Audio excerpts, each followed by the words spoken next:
Okay, now we're going to talk a little bit about how to charge people. So we talked about checking them in, we have filled out our medical condition record, and now we're going to actually be putting in those line items. So where we are in the patient chart, clinical exam, we're going to go to diagnostics and treatments. Therapeutic/procedures, where we're going to put most of what we're doing. Even if you put a medication in here, it will bounce it into the medication section.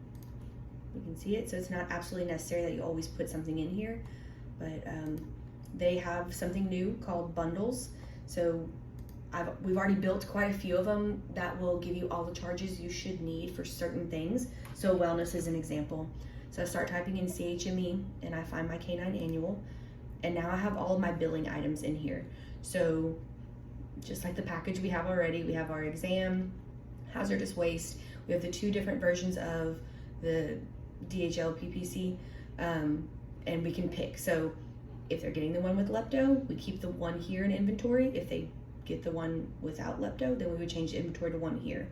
We also have our Bordetella intranasal and our injection. So we have the one, we have 0. Canine influenza, you pick whether it's the annual or initial, or if they don't get either, it's 0. Rabies vaccination, we're most likely gonna have that. And then the rabies tag bundle, you can pick if they're neutered or not neutered. So I'm gonna say neutered, and I'll make sure my tag amount says 1. Then we have our heartworm tests, intestinal parasite screening, and the complimentary bag of lean treats. So these are all of the charges we would have in a wellness.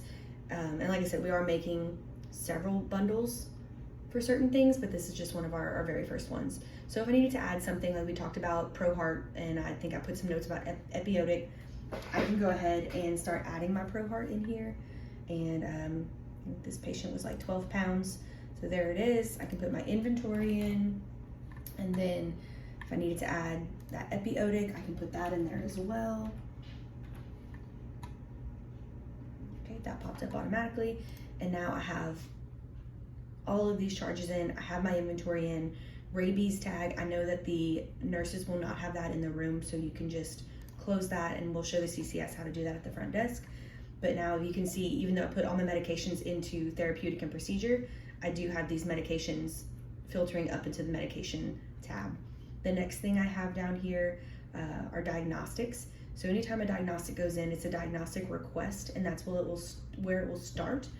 Ones that are integrated from machines will update themselves automatically. Ones that are manual, we do have to go in and put that in. So I know we do have heart test readers, but let's just go ahead and pretend we don't.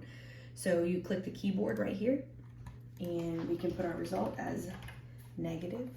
Oops.